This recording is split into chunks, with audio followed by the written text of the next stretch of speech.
Assalamualaikum warahmatullahi wabarakatuh. Kami kelompok 5 akan menjelaskan tentang pengertian teori kognitif sosial oleh Albert Bandura.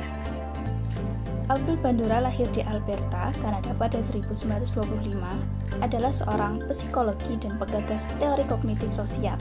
Ia terkenal dengan eksperimen boneka bobo yang mana pembelajaran bisa diperoleh dari mencontoh suatu tindakan. Albert Bandura menerima gelar sarjana muda di bidang psikologi dari Universitas British Columbia pada tahun 1949. Ia melanjutkan studi ke Universitas Iowa pada tahun 1952. Pada tahun 1953, ia mulai mengajar di Universitas Stanford. Lalu Bandura bergabung dengan Fakultas Psikologi Universitas Stanford dan berkarya di sana sampai dia pensiun. Di bidang psikologi, Bandura sudah membangun reputasi yang demikian tinggi, sehingga pada tahun 1974, dia dipercaya menjabat Presiden Asosiasi Psikologi Amerika. Murid-muridnya sendiri menjuluki dia generalis modern, seorang pria dengan pengetahuan yang sangat luas dan banyak di bidang ilmu.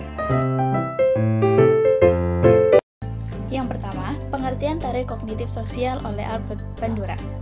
Teori kognitif sosial atau Social Cognitive Theory merupakan penamaan baru dari teori belajar sosial, Social Learning Theory, yang dikembangkan oleh Albert Bandura. Bandura mengembangkan teorinya untuk membahas cara-cara orang memiliki kendali atas peristiwa dalam hidup mereka melalui pengaturan diri atas pikiran-pikiran dan tindakan mereka. Proses dasarnya meliputi menentukan tujuan, menilai kemungkinan hasil dari tindakan-tindakan, mengevaluasi kemajuan pencapaian tujuan, dan pengaturan diri atas pikiran, emosi, dan tindakan. Bandura menjelaskan bahwa karakteristik khas lainnya dari teori kognitif sosial adalah peran utama yang diberikan pada fungsi-fungsi pengaturan diri. Orang berperilaku bukan sekadar untuk menyesuaikan diri dengan kecenderungan orang lain.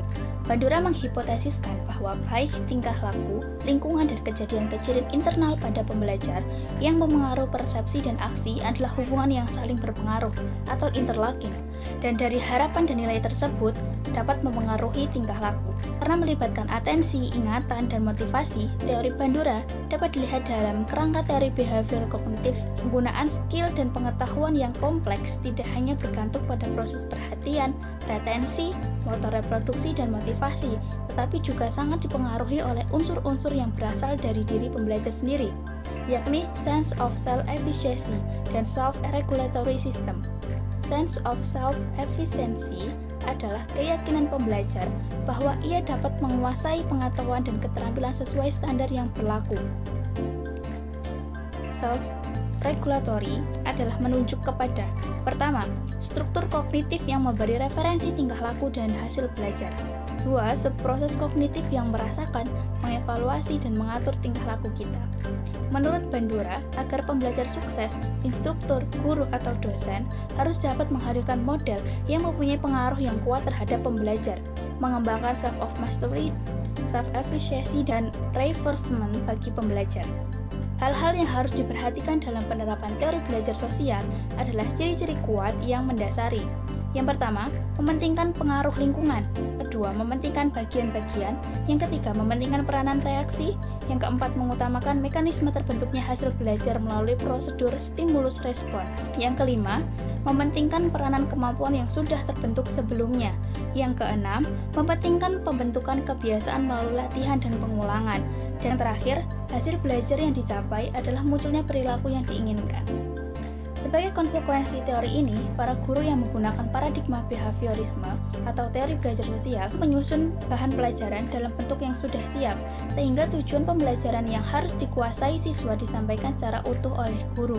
Guru tidak banyak memberi ceramah, tetapi instruksi diingat dan diikuti dan dicontoh dengan baik dilakukan sendiri maupun melalui simulasi. Bahan pelajaran disusun secara hierarki dari yang sederhana sampai pada yang kompleks. Hasil yang diharapkan dari penerapan teori behavioristik ini adalah terbentuknya suatu perilaku yang diinginkan. Perilaku yang diinginkan mendapat penguatan positif dan perilaku yang kurang sesuai mendapat penghargaan negatif. Evaluasi atau penilaian didasari atas perilaku yang tampak dari siswa dan siswi yang diajar.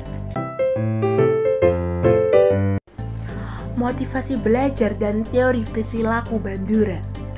Motivasi belajar menurut Albert Bandura adalah dorongan atau keinginan untuk belajar yang berasal dari dalam individu. Bandura menyatakan bahwa individu belajar melalui pengamatan dan pemodelan dalam proses belajar. Motivasi memiliki peran kunci dalam menentukan apakah perilaku yang diamati akan ditiru atau tidak. Tentu saja, mengamati orang lain melakukan sesuatu tidak mesti berakibat belajar. Karena belajar melalui observasi memerlukan beberapa faktor dan prakondisi. Menurut Bandura, ada 4 proses yang penting agar belajar melalui observasi dapat terjadi, yaitu: pertama, perhatian atau attention. Individu memperhatikan perilaku orang yang diamati dari melihat atau mendengar. Kedua, representasi atau retention. Individu mengingat informasi yang diperoleh dari perhatian. Ketiga adalah peniruan tingkah laku model atau behavior reproduction. Individu melakukan tindakan yang telah dipelajari.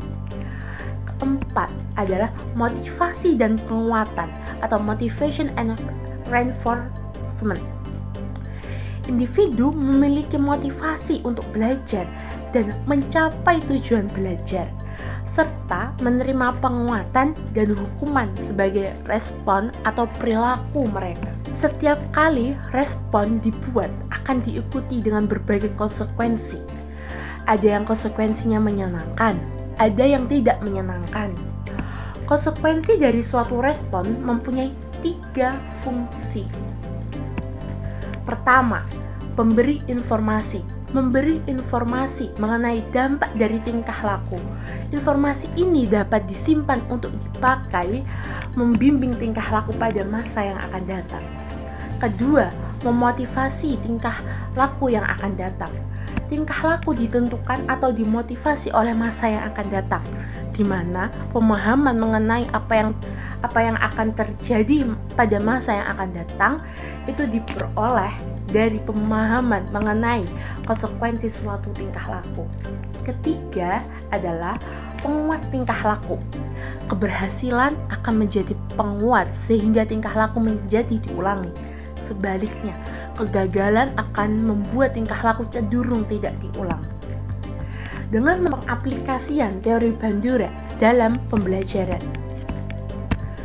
yang pertama adalah mengamati dan meniru perilaku yang telah dilihat, seperti mengamati dan meniru guru atau siswa yang berhasil dalam suatu tugas.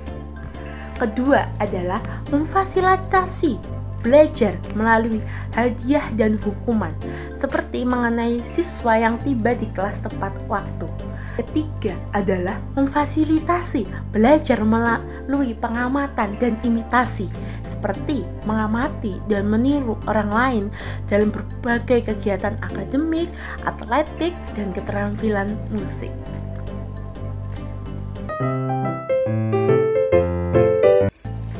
Albert Bandura menjelaskan sistem pengendalian perilaku belajar adalah perubahan perilaku sebagai fungsi pengalaman yang disebut stimulus kontrol. Di dalamnya tercakup perubahan-perubahan efektif, motorik, dan kognitif. Perilaku yang muncul yaitu secara stimulus eksternal seperti bersin, bernafas, dan mengedipkan mata. Itu disebut outcome control, dan perilaku yang dilakukan untuk mencapai hasilnya berorientasi pada hasil yang akan dicapai disebut symbolic control. Adapun beberapa ide umum tentang pengalaman belajar. Yang pertama yaitu ketertiban dalam pengalaman belajar. Yang kedua, suasana yang bebas dan penuh kepercayaan untuk menunjang pelaksanaan tugas. Yang ketiga, strategi yang mendalam dan dapat berpengaruh terhadap beberapa aspek, yaitu seperti usia, kematangan, kepercayaan, dan penghargaan terhadap orang lain. Pada umumnya, pembelajaran berpengaruh kepada hal-hal khusus seperti menghargai orang lain dan bersikap hati-hati kepada orang yang baru dikenal. Yang terakhir yaitu belajar juga bisa dengan siapa saja seperti orang tua dan guru. Gaya belajar adalah kunci untuk mengembangkan kinerja dalam pekerjaan di sekolah dalam situasi yang nyaman. Kepada guru harus dapat memahami bahwa setiap orang mempunyai cara tertentu untuk belajar. Pada awal belajar, langkah pertama yang perlu dilakukan adalah mengenali modalitas kita masing-masing dengan mengetahui apakah kita visual, yang yaitu belajar melalui apa yang dilihat, apa yang didengar, atau belajar melalui gerak dan sentuhan. Dalam mengajar, guru hendaknya mampu mengomunikasikan materi dan menyampaikan informasi dengan baik dan dengan berbagai metode mengajar. Hal ini dapat dicapai bila seorang guru mengetahui karakteristik murid-muridnya. Sebenarnya pribadi anak itu tidak dapat dipecah-pecah beberapa bagian yang terpisah-pisah. Dalam segala tindakannya, manusia itu bersikap sebagai suatu keseluruhan yang utuh. Bandura punya alasan utama bahwa kita dapat belajar dengan mengamati orang lain. Eksperimen dari teori kognitif Albert Bandura. Kita sebagai seorang dosen atau guru saat mengajar tidak hanya memberikan ceramah tetapi juga instruktur singkat beserta contoh. Seperti kita mencontohkan di depan kelas bagaimana etika saat selalu memberikan selamat dan semangat kepada teman yang mendapatkan nilai terbaik, ataupun bertemu dengan orang yang lebih tua untuk menyapa dan menjabat tangan. Dengan mencontohkan seperti itu, pembelajar akan meniru apa yang dilihat dan akan dilakukan dengan benar. Maka dari itu, teori kognitif sosial ini akan mencapai tujuan yang diinginkan. Tetapi, ada kritik terhadap teori kognitif ini yang mengatakan bahwa pembelajar hanya berpusat pada guru, bersifat mekanistik dan hanya berorientasi pada hasil yang dapat diamati dan diukur. Tetapi kritik ini sangat tidak berdasar karena penggunaan teori behavioristik mempunyai persyaratan tertentu sesuai dengan ciri yang dimunculkan. Tiap mata pelajaran tidak memakai metode ini, sehingga kejelian dan kepekaan guru pada situasi dan kondisi belajar sangat penting untuk menerapkan kondisi behavioristik.